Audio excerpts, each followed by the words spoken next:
on somebody's timeline in a group with your girlfriend, somebody, honey, it don't even matter, because guess what? Sharing is caring. So let's jump right into it. Before I get started, I want y'all opinion. I was getting dressed this morning, and it be your own children, child. It be your own children. I'm getting dressed, and I say, Purpose, which glasses look the best? The black ones or these? She talking about, you look like Jeffrey Dahmer with them on. Anyway, you see the title, so let's jump right in. I don't know if you know someone, but I think we all know someone who is married to someone that is abusive to them, right? Being that I am a domestic violence survivor, I understand the complexities of being married to someone that is your abuser.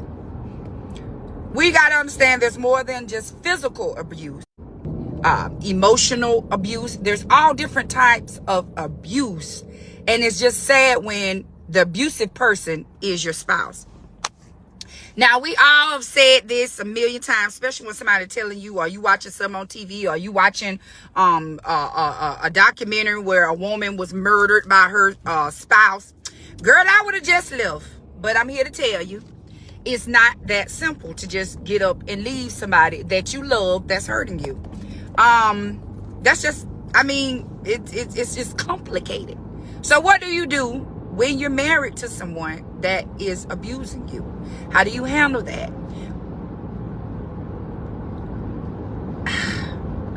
You want to leave. You do want to leave.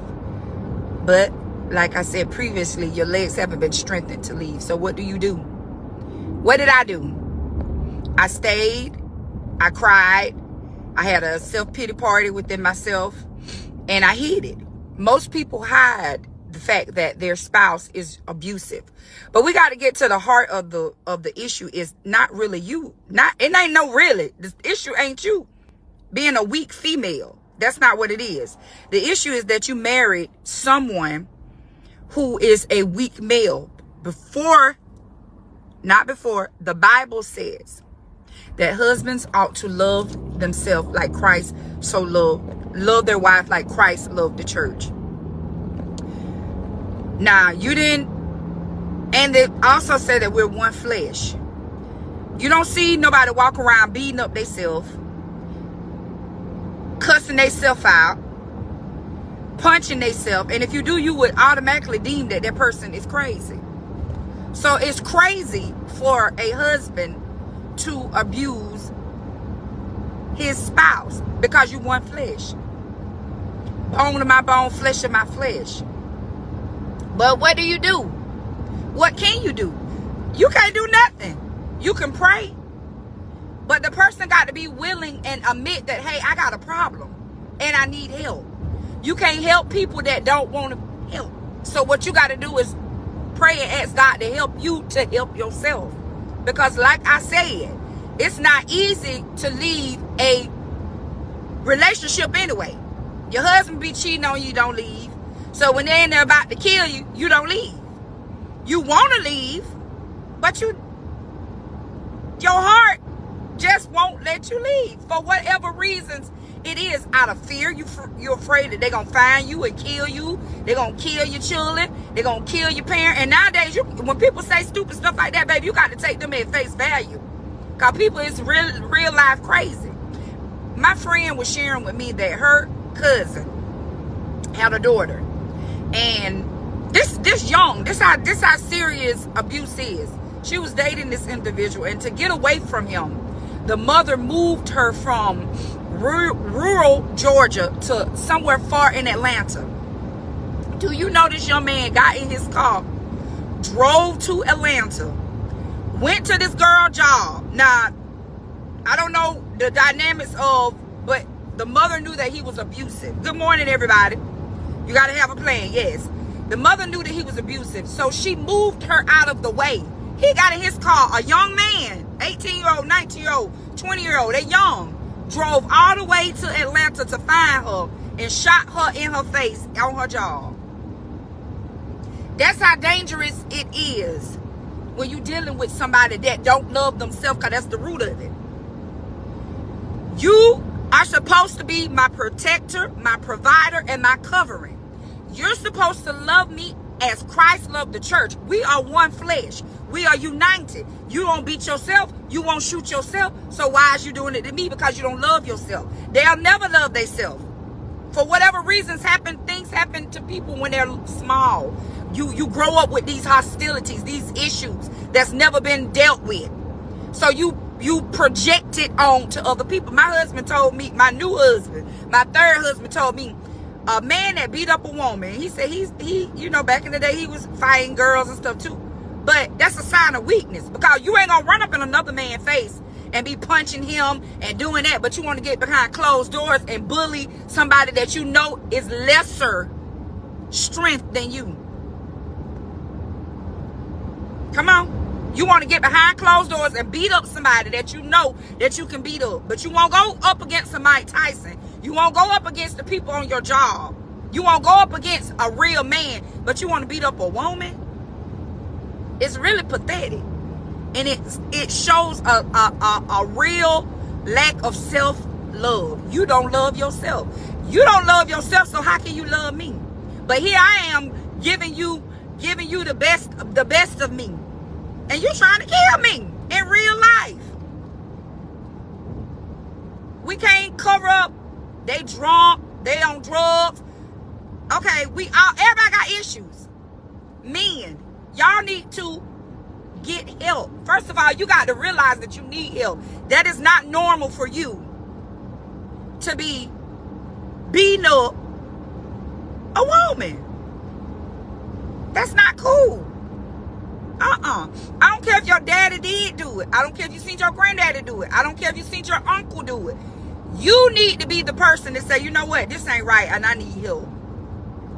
You need to remove yourself from the situation, because all we can do is put on a pot of hot grits and dash it on you. We're no match for a man's strength. God didn't create us to be right here fighting no man. So you always gonna win. You gonna win. You are going to win. And why would you want to win against a woman? Like what? Because you don't love yourself. Self-love, deliverance, healing needs to take place. But what do? Do you stay there while they get healed? I know I tried to stay. So I'm not judging nobody in that situation, because I understand that we say what we want to say, but until you are in the situation, all the advice that you give other people is hard to take when you are the person that's being abused. Don't nobody want to hear about it. Your family members get tired of you. They excommunicate you because they can't handle your truth. That you can't explain why you love somebody that's abusing you.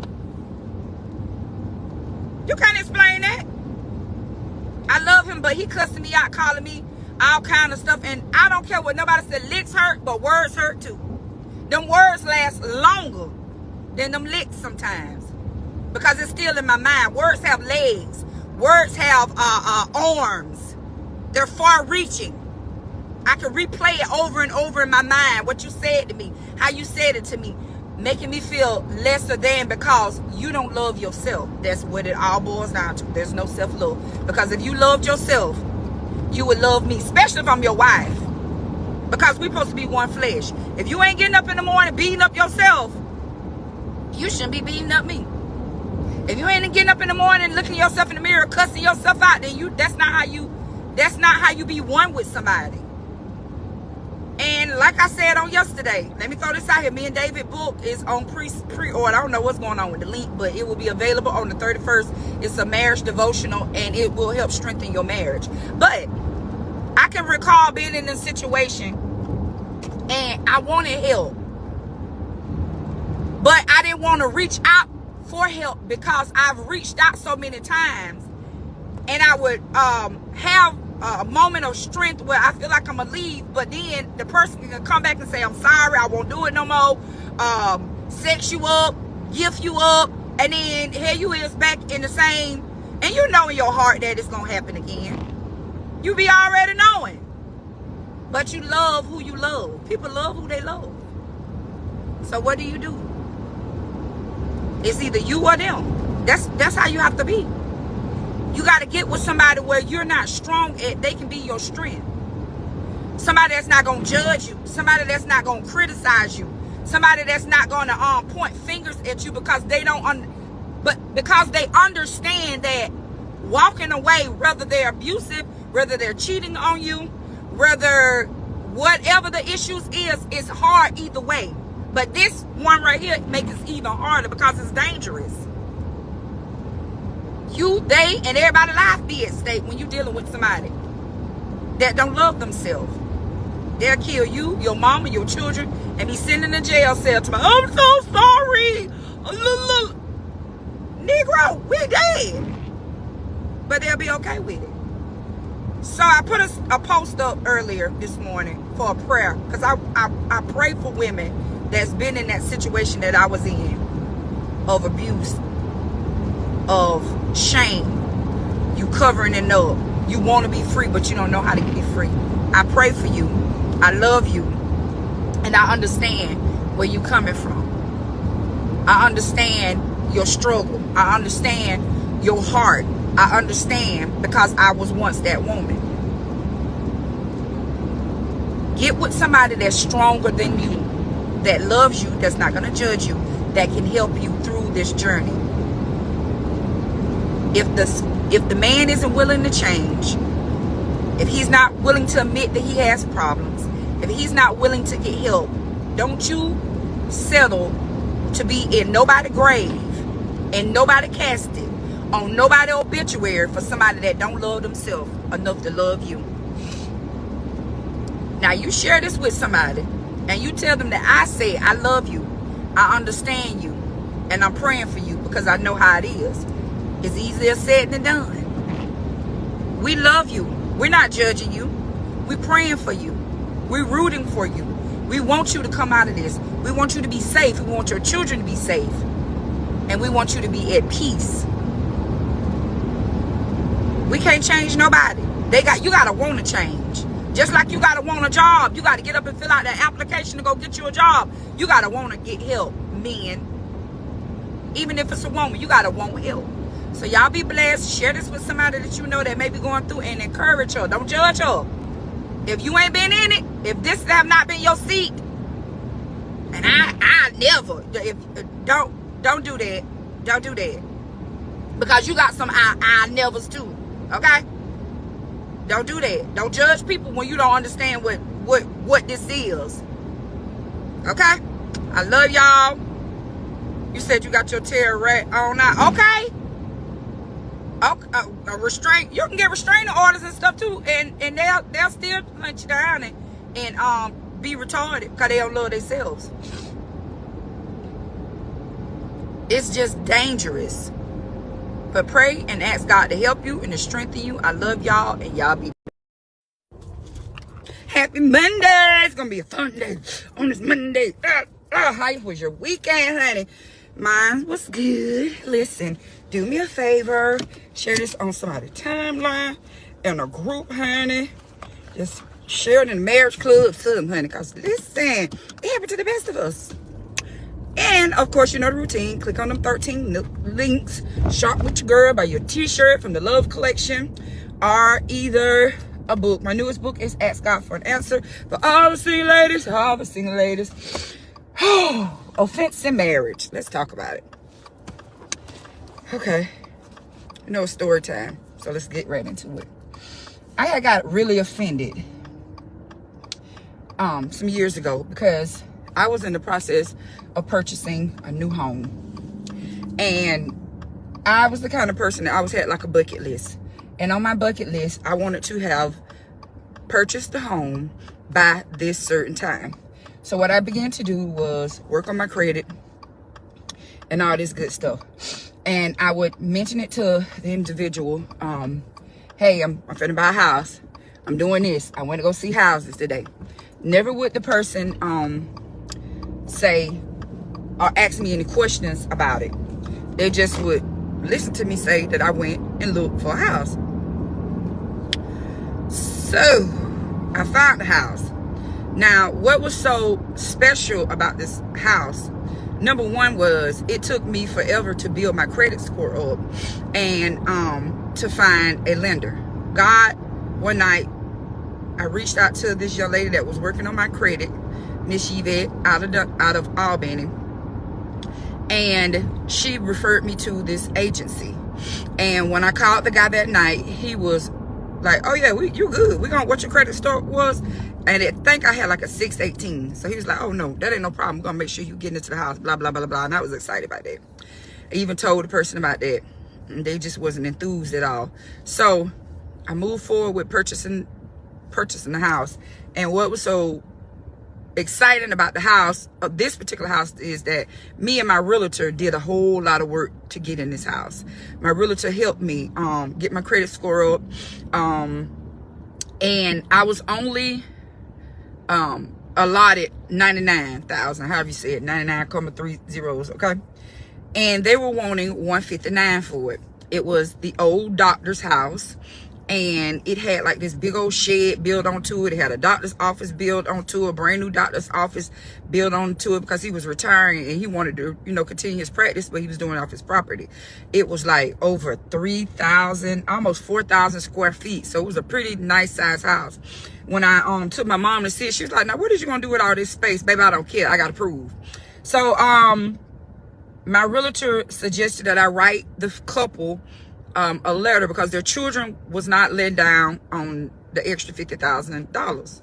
So he told me to write the older lady a letter that was in a nursing home and tell her what good care I would take of the house. So I wrote the letter, explained my situation about the loan. I did all of this because I wanted the house. And guess what? They approved me for it. The lady accepted the offer, and I was just overly excited then that the offer was taken. So I went home, and the individual said, "Who told you I want to move?" "To who? What? Is you crazy?" That was the response. "Who told you I wanted to move?"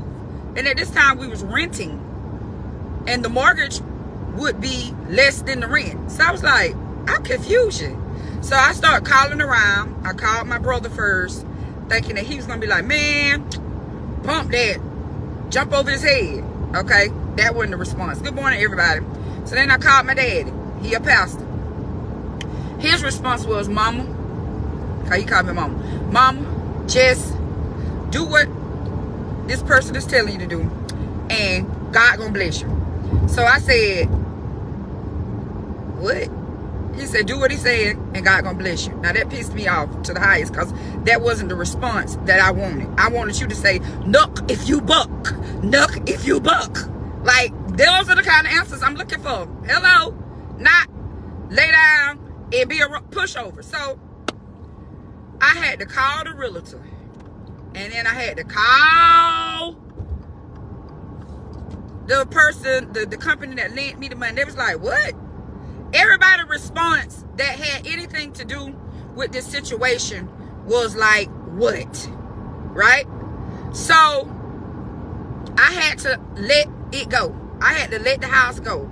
After all the hard work I put into purchasing the house. Now, I had been through a lot of stuff with this individual. Like, a lot. And this was the straw that broke the camel back. I was so mad. I was so offended. And I started planning in my mind what I wasn't gonna do. Just all kind of stuff was going through my mind, because I was really, I was beyond offended. I was broken and in disgust, because I just couldn't believe that you made me cancel that deal, and you didn't understand all the hard work I had put into it. So I got offended. Yes, I'm going to church. I'm giving God all the glory. And I know about offense, because it was another person that I worked hard to get over. But this person was the person that was in the house with me. So I had to learn how to maneuver in this space with this other person that I just could not stand. And I did. I'm telling you the God's honest truth. I didn't try to, but I wind up resenting that person and having a hatred towards that person. Not to where I wanted something bad or evil to happen to that person, but I just couldn't, like, I shut down. I went completely numb because I felt like, now I done been through so much. I done took so much, but this was the straw that broke the camel back. Has anybody in your marriage felt like, I just can't do it no more, I'm done?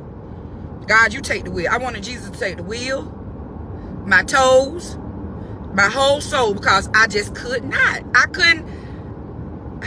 just couldn't maneuver. I was miserable. And I didn't have no understanding. Now, later on, God did allow me to go through the process again. Listen, I got so distraught by this situation. One way that I dealt with frustration and agitation with in the marriage was I would do stuff to myself. Like I would go cut all my hair off, or I did stuff to purposely sabotage my credit score because I was upset and I was offended.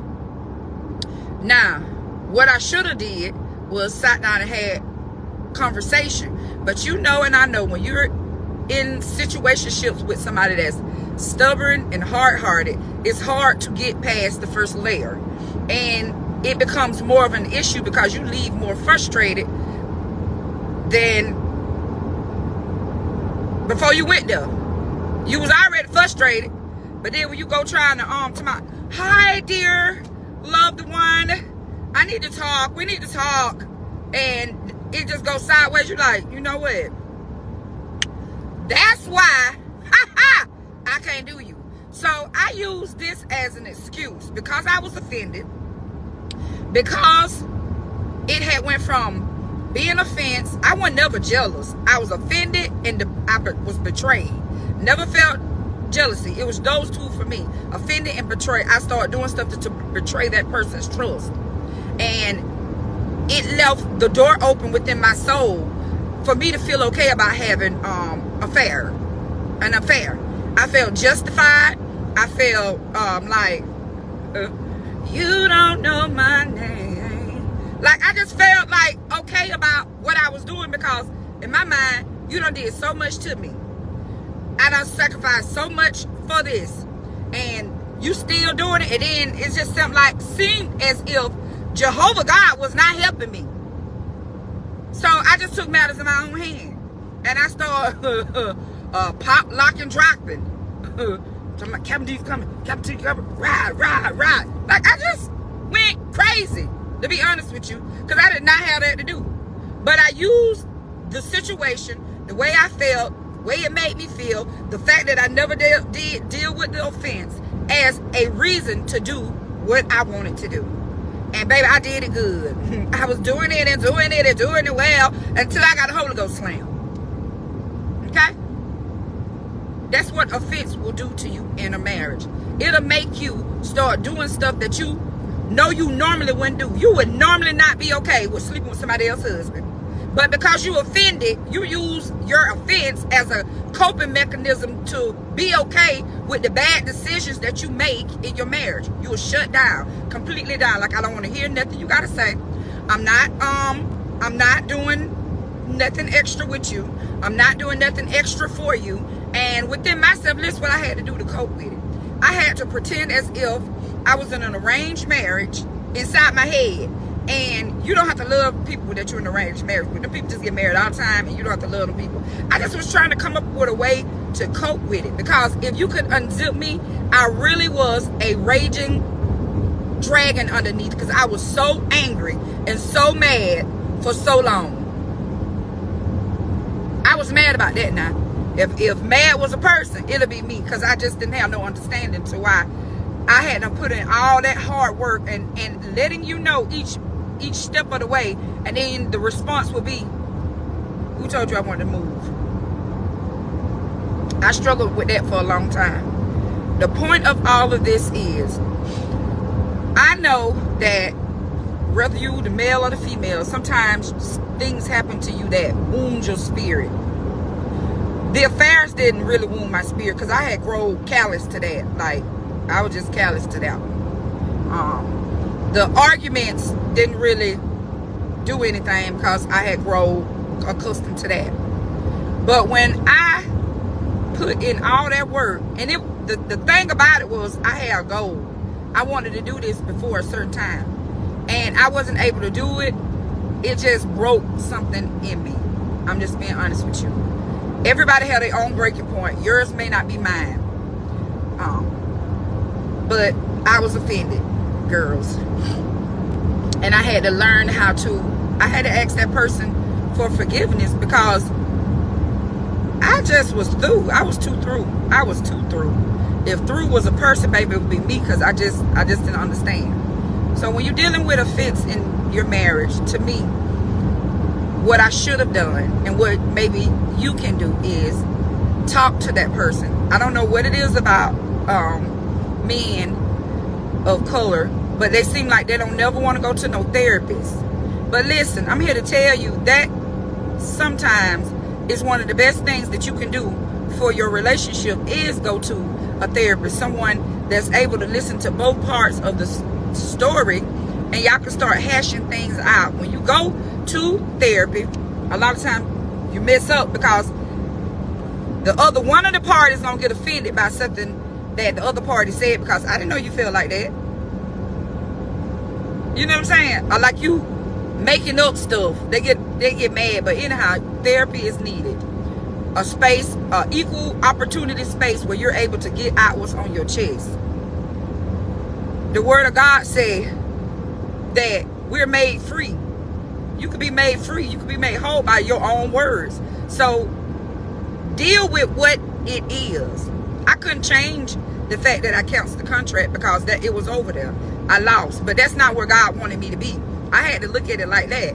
God didn't want me to be over in that house. He wanted me to be in this house. My mama said, you want to make sure you're in something that just in case anything happened and there's only one income, you will be able to handle this on your own. So don't go jump into something that's beautiful that you know that you want. You know, I mean, it's okay to have stuff that you want, but you got to be practical and realistic. Your pocketbook may not always be able to pay this, so get something that you know that you can handle on your own. So that's what I did.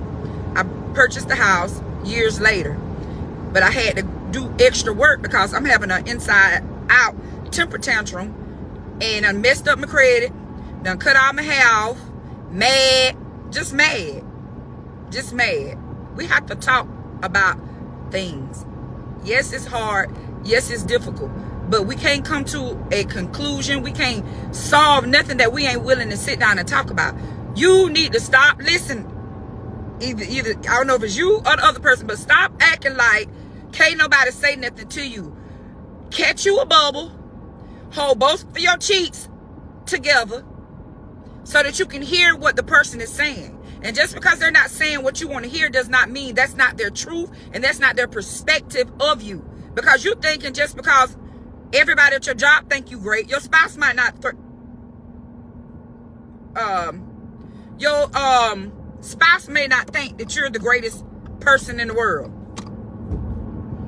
They may not need to tell you what they see from their perspective, because you're only looking at yourself through the lens what you can see. You might be nasty, hypocritical, don't never want to have sex, always got a headache, like stuff like that. You need to hear what the other person is accusing you of so that you can work on it, so that you can work it out. Don't go to a meeting with your walls already up thinking that that person is the one that is so bad. No, little sister, because we do stuff too. You have to go in with an open heart and an open mind, willing to receive and change what it is that the person see that getting on their nerves, because they got nerves too. You see what I'm saying? They may not verbally say it the way we're saying it because God just made us like that. We're verbal. We gonna tell you. Is. We just is. So when you're dealing with offense in your marriage, communication is key. And when somebody communicating with you, we always say this, girls, you don't hear me if your behavior don't change. If I'm talking to you, if I'm giving you, you know, this is what's wrong with me, this is what's bothering me, this is what I need you to do, I need you to do that. I need you to work on that. I don't need you getting your booty on your shoulder, acting like you ain't never did nothing. Yes, I'm offended and I'm mad, and I need you to fix that. Alter that, my boy. Don't have the other person putting in the elbow grease, and then this another thing. You could do it strong and long for 2 weeks, and then you go back to your bad behavior. I'm going to be mad at you again, and we're going to have to keep redoing the same thing over and over again. Remember, anything that you do consecutively for 21 days, it becomes a habit. So put it within your mind that I need to make sure I do this for at least 21 days, so it won't be like a routine. It will just become normal. This is going to be something normal that I do. I'm not going to yell at you. I'm not going to do this. I'm not going to do that. And then we need to, at the end of the day, do a checkout. Okay, so how did I do today? Was it better? I need to work on it some more. Like, you gotta, what else you think I can do? Become y'all own therapist together. Okay, I did this today. I was trying to make sure we was good.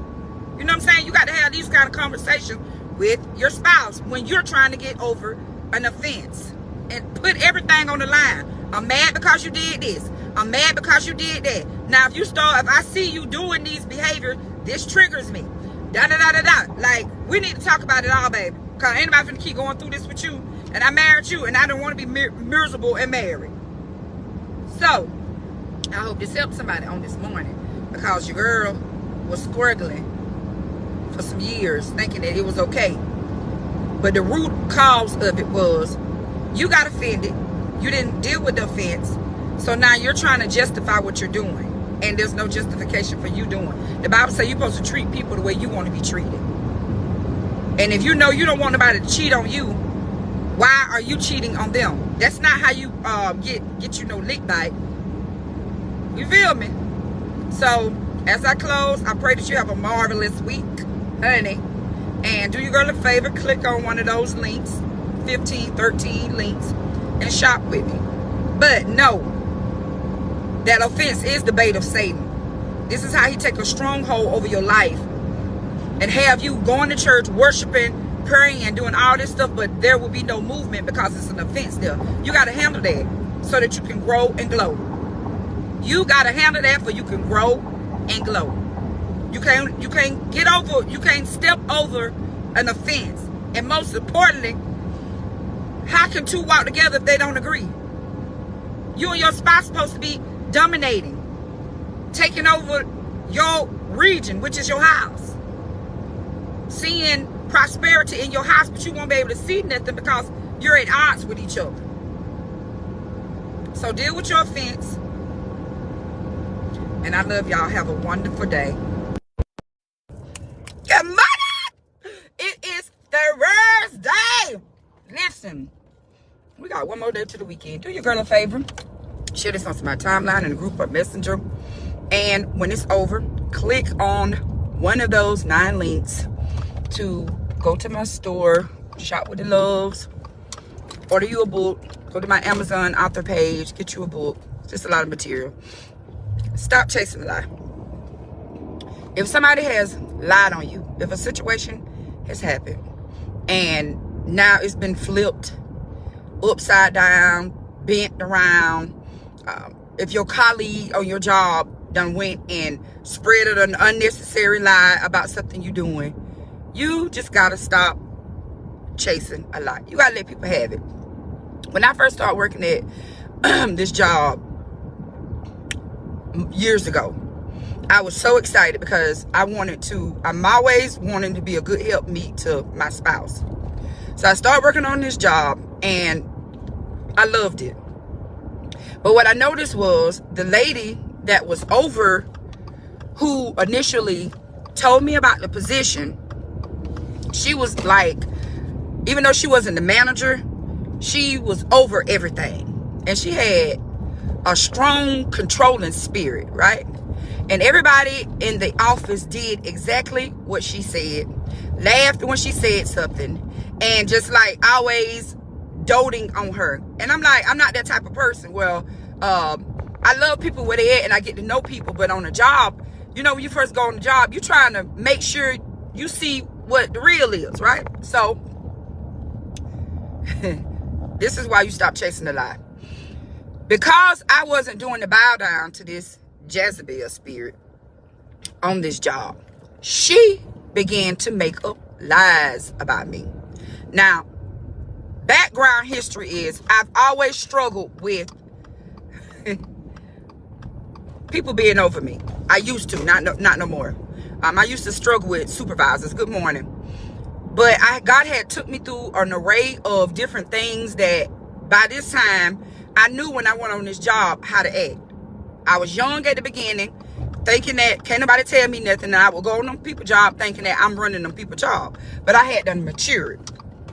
So I knew how to conduct myself.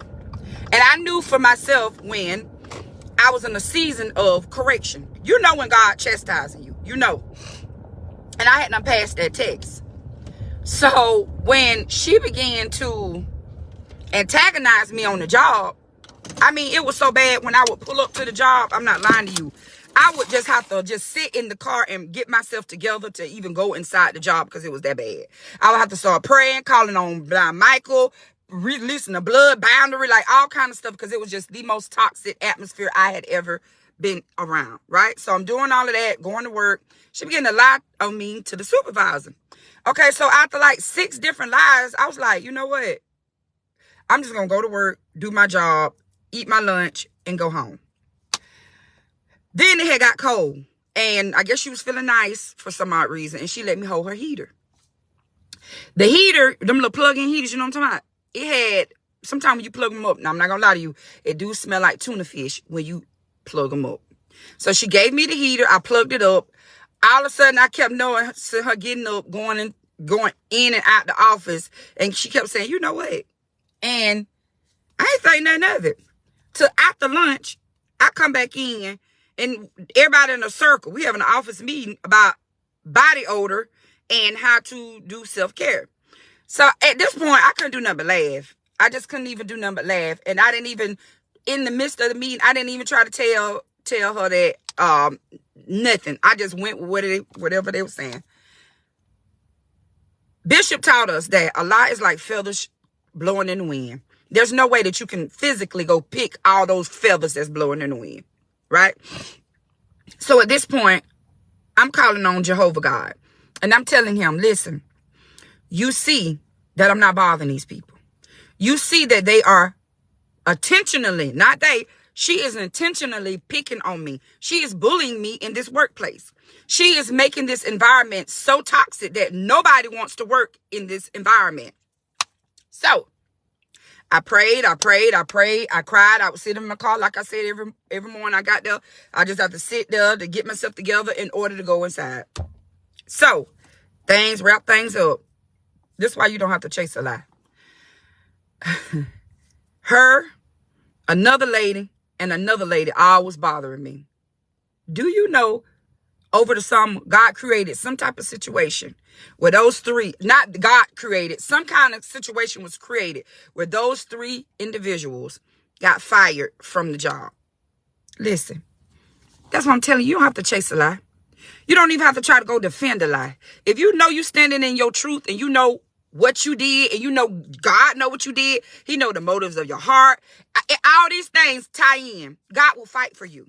He fought for me and he removed all the negative, toxic people from around me because that was a place where I was supposed to be to grow, to glow, and to flourish. And you could not flourish. You can't flourish inside a trash can. If you're trying to grow and only thing around you, there's no soil, there's no nothing but trash, you can't grow like that. You can't grow in a toxic relationship. You can't grow at a toxic job. You can't grow in a toxic marriage. You can't grow in a toxic church. You just can't grow. You can't grow. So I chose to just let them have it, and I prayed. Sometimes you got to know when somebody's lying on you and you have took the stand that you're not going to go back and forth with them. You got to be in a position where you can be humble, pray, keep your heart pure during this process so that God can fight for you. And the biggest flex that you will have is the fact that I ain't saying nothing to you. I could say something to you. I want to say something to you. Baby, I can go on and on with you. But I ain't going to say nothing to you because God know how to poke everybody belly button to make them fold. And he did. So I just encourage you on today. Do not try to chase down the lie. If somebody lying on you and you know your truth, stand in your truth. What it says, stand your ground. Stand your ground and go before God. The children of Israel marched around Jericho, looking crazy and foolish, not saying a word, but when God told them to shout, God will give you instructions when it's time for you to say something. But until he say something, you just march. Because there might be a situation where he ain't even going to allow you to say nothing. He going to get the glory from the situation. You see what I'm saying? Do you understand what I'm saying this morning? Do what God tell you to do according to your enemies. Read the scripture, what he say about your enemies. You see what I'm saying? Quote the word back to him concerning your enemy. You ain't got to go to no witch doctor. You ain't got to do none of that. It's all in the Bible. So, with that being said, I hope y'all have a fantastic Thursday. And if you should need me, please reach out to me. I'm starting this new program for girls. And it is life coaching for girls. I'm not a licensed therapist. I'm a ST. I do therapy, but I do it underneath my director's license at the Heritage Foundation. But on the side, I will be mentoring young girls, not mentoring, doing life coach to help them get over things that happen to them. You just don't know the stuff that these children go through. And sometimes they need another ear to hear what they're saying. Not just the parents nagging at them. But they need another adult that can listen to them, give them good advice, show them strategic strategies to maneuver through their life. I wish to God when I was a little girl, it was somebody like that could help me, groom me to be an adult. Because adulting and it's hard out here trying to be in relationships. It's just a lot going on to be an adult. So I will be starting that. I'll have a flyer made up. And if you're in the surrounding counties and you have a teenage daughter that you know needs a listening ear, I will be contacting you. No, I won't be contacting you. You can reach out to me and I'll send you the information. It's very feasible. And we're going to make it happen. So, click one of the 9 links. Shop with your girl. And y'all have a fantastic day. And remember, please do not chase a lie. Remember, if you don't remember nothing else, lies. This is what Bishop said. She 18. Okay. Lies are like feathers floating in the wind. Just throw up feathers and they just start going everywhere. There's no way in the world you could run and catch all them feathers that's flying up in the wind. There's no way you can get it. So some stuff you just got to let it be. Let it alone. Just let it be. Okay, they said your booty stank. That's what they were saying about me at the meeting. That they were saying that my papa was stinking. So we having a office meeting for me because I'm stank. Girl, I sat in that meeting, I was like, I ain't even finna say nothing to y'all. Because the first person who can smell their booty stink is theyself. Why in God's creation would I be sitting up here in this little area with a stinking booty? Knowing that it will pollute the whole air, okay? But I didn't say nothing. I just got in my car. I wanted to cry. Because I was just so outdone. And I told God, I said, you're finna have to do something about this now. Enough is enough. Now, all them other times, I was showing out, and I was showing out bad. But this particular time, God, you see that I ain't doing none of these people. I'm just trying to do the job, and I want to do the job right. They wouldn't train me. They wouldn't show me nothing. This is why I became so good at the job. Because I had to read the manuals. Because she had done declared that nobody in the office could talk to me. They better not show me nothing. And I did everything by the books. Because nobody wanted to help me. And she kept lying on me. But I never tried to run up in her face. And I listen here, little girl. I let her have it. And I prayed to God every time I got out that car. I plead the blood binder around me. I plead the blood of Jesus around me. And God fought for me because I took my hands off of it. And I endured the suffering as a good soldier. Because that was hard. Okay? Because I swear I would be wanting to get out the car to my nook if you want to fight. But I can't fight. So you be feeling the same way. It's so toxic. That job I was on was so toxic. It was like that lady's spirit was just pumiating the whole environment. And it's like I couldn't breathe sometimes. And I'm not a person that get up and go on lunch breaks. Once I sit down, I'm sitting down till it's time to go. But baby, I would have to go sit in my car and get me some regular air. Because I just couldn't. But God handled that situation and fired all 3 of them. at the end of the year. So you just do what's right. Don't matter what they doing to you. You do what's right. I didn't even have to be a snitch. I kept telling God. I was snitching on them. I was telling God, I'm tired of them. You need to do something now because they doing a lot. A lot and too much. Okay? But again, as I begin to close, I will be putting out more information about the life coaching for girls. Listen. Little kids get hurt too. We be done did stuff to little kids that we don't realize we done did to little kids. And it'll show up when they get grown. It'll show up in their parenting. It'll show up on their jobs. It'll show up. So let's deal with it now. So I've been doing this since 2012, working with youth, but I would not be providing therapy at all. This is part of Intellectual Designs by LaShonda Love, another branch underneath the umbrella. So I will be giving you guys more information. Happy Thursday, Angela. And y'all have a fantastic day. And don't forget to click on the 9 links. And listen, you know I'm going to say something about the links. So don't be getting on here trying to get aggravated with me talking about them links. Cause I'm going to talk about them links now. Choose. Don't chase a lie. Don't chase a lie. Y'all have a magnificent Happy Thursday. Listen, share this on somebody's timeline, in a group, in a message, honey. Sharing is caring. When you get through, at the bottom on the left, the little white link looking thing, click that link and go order my new ebook or book. And it is called Ask God for a Sign. And then, listen, we got a t-shirt line, apparel line, the Loves Collection. Click on the Loves Collection link and order your t-shirt. My favorite one is Black Lives Matter. Because guess what it do? Listen, the unfriendly link. I'm learning from being in leadership. Just in leadership, wherever you go. Either it's on your job, at your house. Somebody always going to have something to say. People find reasons, friends, to not like you. You can wake up and be like, good morning, everybody. You within yourself, you're trying to be the most fairest person on this side of the earth. You treat people right. You do what's right. But people make up reasons not to like you. And guess what? It's okay. Because it ain't going to stop nothing. Hello, somebody. People just be mad at you for no apparent reason. They don't even have a reason to be mad, but they be mad. They don't even have a reason to accuse you, but they accuse you. They find the most minor thing, and try to have a situation or problem with the most minor thing. But guess what we're going to do? Keep shining bright like a diamond. Hello.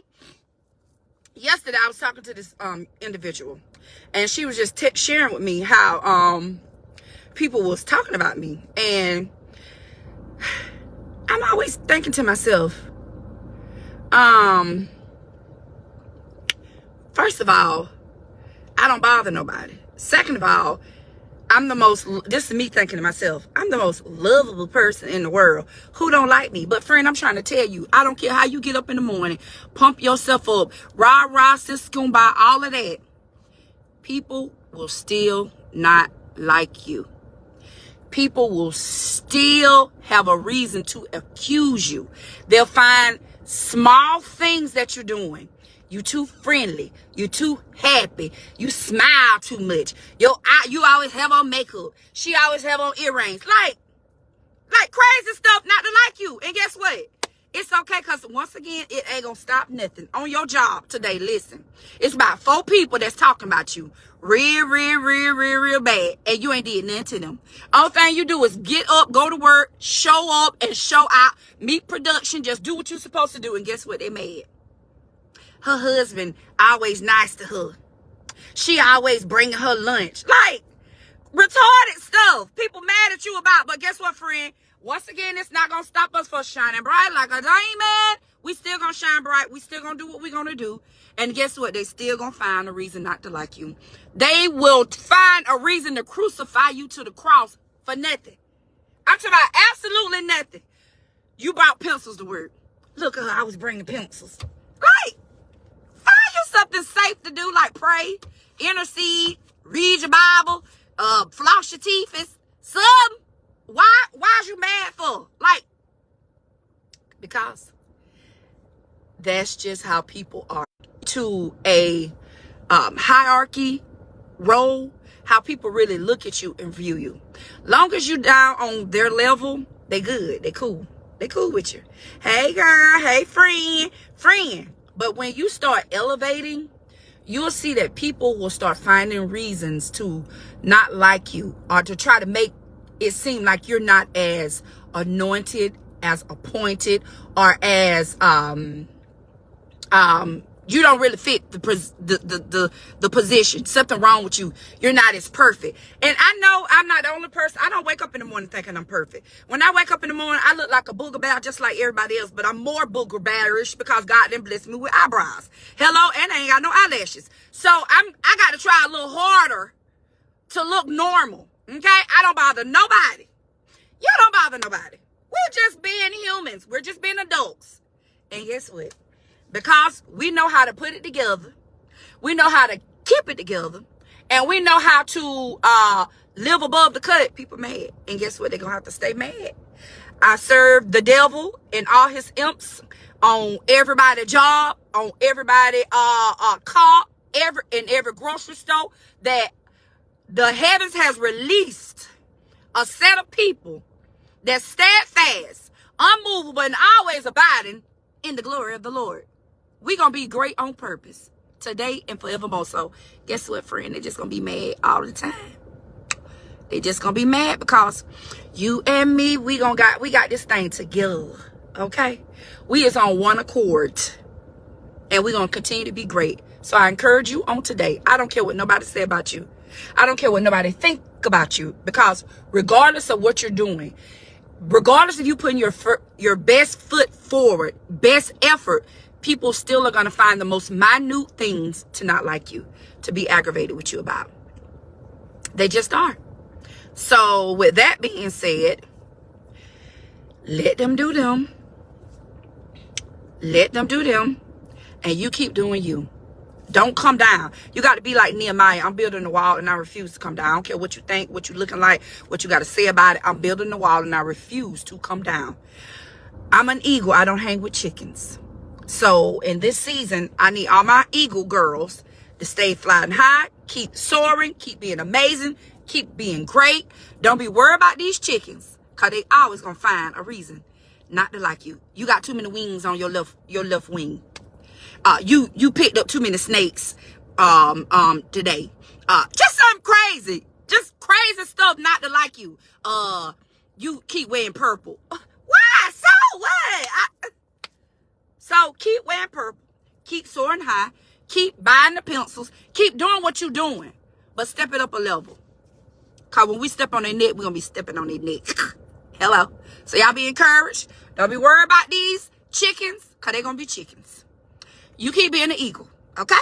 And as I get ready to go, please click on them 3 links. They're going to be on the bottom left. It's going to be a little white, look like a little paper clip, white paper clip at the bottom. You can buy my book. Ask God for a sign, and then I want you to go to our apparel store, the Loves Collection, and buy you a t-shirt, a mug, or something. I don't know. It's a lot of stuff on there. So y'all check it out, and I'll see y'all tomorrow. And remember, keep shining bright like a diamond. We got this.